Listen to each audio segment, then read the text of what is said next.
Continuando com o propósito de oração, nós vamos ver hoje o poder na oração. Em Lucas 18, de 1 a 7, nos conta uma história muito interessante de uma viúva que ia ter com um juiz pedindo que esse juiz se fizesse justiça a ela. E ela ia lá direto falar com ele, não é? E ele não falava, não julgava a causa dela, ela continuava indo. Aí um dia ele falou assim: para que essa mulher não me perturbe mais, hei de lhe fazer justiça. Imagine você se um juiz iníquo fez isso.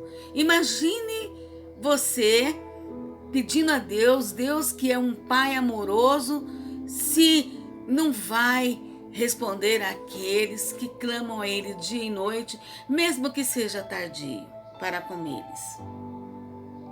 Por isso, o nosso primeiro ponto é: não basta pedir, temos que insistir. Porque daí vem a misericórdia de Deus. O que é misericórdia? É piedade, compaixão, a graça de Deus. A graça. A maravilhosa graça.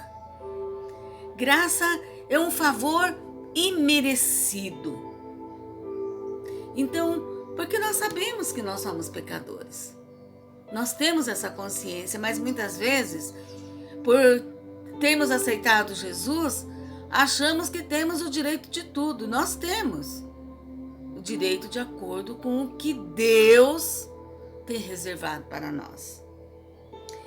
E Mateus, 7, vai nos dizer assim: pedir e dar-se-vos-á, buscai e acharei, batei e abrir-se-vos-á. Porque aquele que pede, recebe, o que busca, encontra, e ao que bate, abrir-se-lhe-á. Isso foi Jesus que falou. O mestre dos mestres. Um homem que orava, todos os dias, passava noites orando. Imagine você, ele, filho de Deus, orava desta forma. Imagine nós, o quanto necessitamos de orar e insistir. O nosso segundo ponto é: quando o justo ora, move a mão de Deus. E como nós podemos ter essa certeza? Em Hebreus 4:16 vai nos dizer assim: cheguemos, pois, com confiança ao trono da graça, para que possamos alcançar misericórdia e achar graça, a fim de sermos ajudados em tempo oportuno. Esse que é o problema nosso. Nós estamos na era da instantaneidade. Então nós queremos tudo instantâneo. Os crentes, os servos de Deus, os cristãos mais antigos, eles não tinham essa pressa como os cristãos de hoje têm. Porque era tudo muito demorado, Então eu já sabia que as coisas eram demoradas e ficava esperando com fé. A fé não esmorecia. Por que hoje a fé é tão pequena assim, tão frágil? Porque quando ora e Deus não responde imediatamente, a fé não insiste.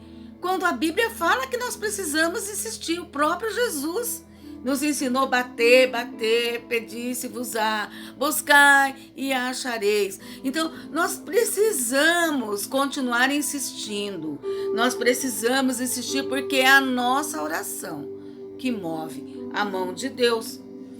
Então, também nós podemos ver em João 16:24, que diz assim: até agora nada pediste em meu nome. Pedi e recebereis, para que o vosso gozo se cumpra. Muitas vezes nós esquecemos que nós vamos em nome de Jesus. Nós nunca podemos terminar uma oração sem dizer em nome de Jesus. Em nome de Jesus. Amém. Porque a assinatura da petição é em nome de Jesus. Veja você, quando um advogado leva uma causa até o juiz, e ele expõe a causa, vamos dizer, a Dulcira precisa disso, tal, foi em tal. Em nome da minha petição, mas quem assina é o advogado, porque é ele que tem OAB. Assim,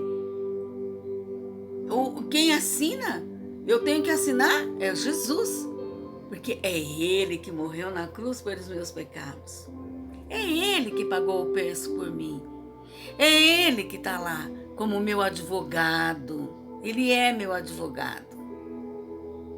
Então é por ele, a assinatura tem que ser dele. Então, Senhor, eu te peço em nome de Jesus.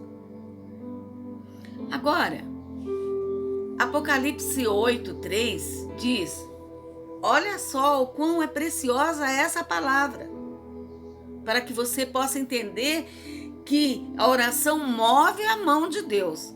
E veio outro anjo, e Apocalipse 8:3, capítulo 8, versículo 3. E veio outro anjo e pôs-se junto ao altar, tendo um incensário de ouro. E foi-lhe dado muito incenso para o pôr com as orações de todos os santos sobre o altar de ouro que está diante do trono. E a fumaça do incenso subiu com as orações dos santos, desde a mão do anjo até diante de Deus. Isso acontece o tempo todo, diariamente. O Senhor, o anjo está lá levando as petições, assim como está colhendo as nossas lágrimas no odre. Não é em vão quando oramos chorando diante de Deus. Não é em vão quando oramos, mesmo que ainda não chegou aquilo que você tanto deseja. Não é em vão continuar orando. Insistir, como aquela mulher insistiu. Não é em vão. Mas por que a demora? Por quê? Ou porque às vezes Deus não responde? Ele responde, né? Meu pai sempre dizia, tem 3 respostas: sim, não e espere. E muitas vezes quando manda esperar, a gente acha que é não. E não consegue, não insiste. Então temos que ter a certeza do que o Senhor quer para conosco. Buscar, saber, como já dissemos, se estamos orando de acordo com a palavra. Se aquilo que eu estou pedindo, a palavra me dá esse direito. Se a palavra me promete isso, se Deus já prometeu essa bênção que eu estou pedindo, se eu não estou pedindo contrário às vontades de Deus para comigo.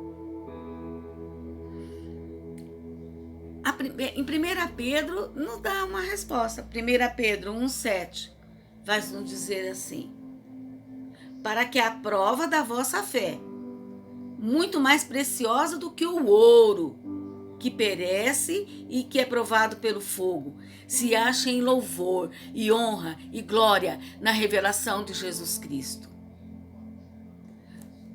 Deus prova nossa fé. Deus nos quer ligados, totalmente ligados a Ele. Ele nos quer junto dEle. E muitas vezes nós só ficamos pertinho dEle quando a situação está difícil. Muitas vezes nós esquecemos até de orar pela manhã, agradecendo à noite e pedindo proteção e orientação durante o dia. Quantas vezes isso não acontece? Então, mas quando nós estamos em luta, em provação, nós não esquecemos de clamar ao Senhor. Então, muitas vezes, Ele faz isso por isso. E Ele vê na adversidade, Deus vê na adversidade uma maneira também de nos corrigir. É na adversidade que Ele nos corrige. Você ora pedindo resultados? Será? Por quê? Por que você ora pedindo resultados? Por quê? Porque se vós estiverdes em mim, assim diz João 15:7. Se vós estiverdes em mim e as minhas palavras estiverem em vós, pedireis tudo o que quiserdes e vos será feito. Então por isso eu já oro pedindo resultados, esperando o resultado. Porque não que eu seja perfeita, não. Eu peco todos os dias, assim como todos. Porque a própria palavra diz, aquele que dizer que não tem pecado é mentiroso, e já é pecador porque já é mentiroso. Então, mas eu tenho assim, o possível de viver uma vida cristã digna. Então, por isso, eu estou em Jesus. E se eu estou em Jesus, a palavra me diz, as minhas palavras estiverem nele, pedirá tudo o que quiseres e vai acontecer, porque ele mesmo disse em mim, nada podeis fazer. E realmente, sem Jesus, nada podemos fazer.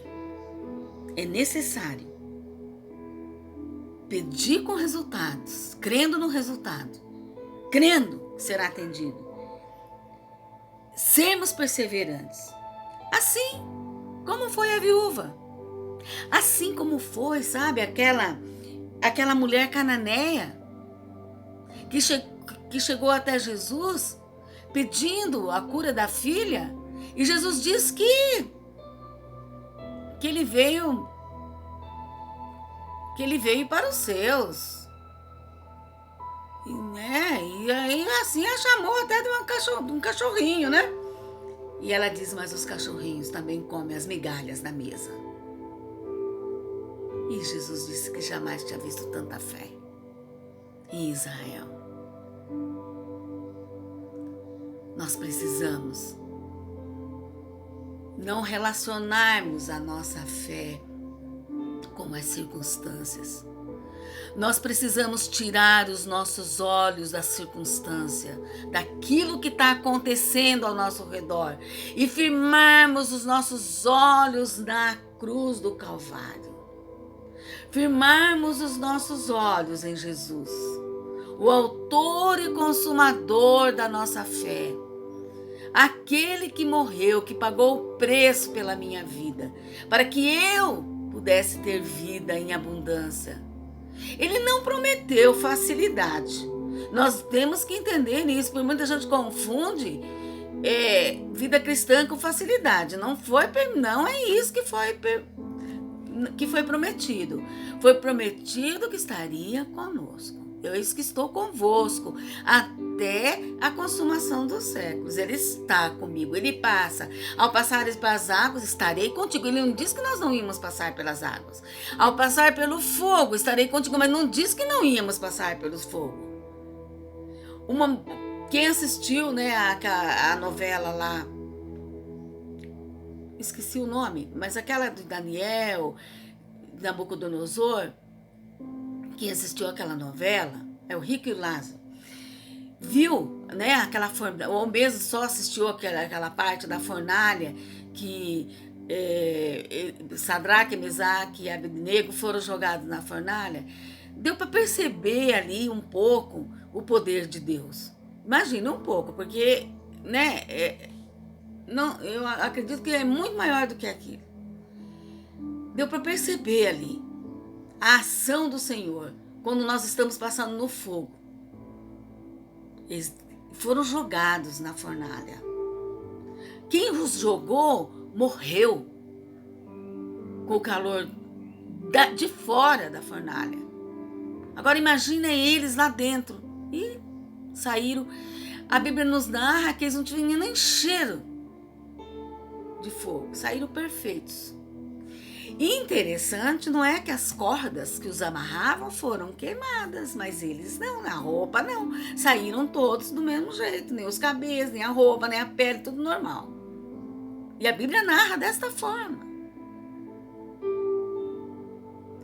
Então, por isso, nós temos que entender que não estamos livres de passarmos, de cairmos numa fornalha, não estamos livres de ir para a cova, não é isso como de leões, como foi Daniel, não estamos livres, mas Ele está conosco e nos garante a vitória. É só nisso que nós temos que pensar cada dia, que nós vamos vencer a cada dia. E a Bíblia, o próprio Jesus diz, não pensar no futuro, porque basta cada dia o seu mal. Que o Espírito Santo possa completar em cada coração. E que a paz que excede todo o entendimento guarde os vossos corações e as vossas mentes em Cristo Jesus. Senhor, nós te louvamos pela tua palavra. Nós agradecemos, ó Pai, porque ela nos conduz à vitória. Abre as nossas mentes, Espírito Santo, para que nós possamos entender a largura, o comprimento, a profundidade do teu amor e do teu poder para com as nossas vidas. Nós oramos agradecidos, no nome precioso de Jesus. Amém. Graças a Deus.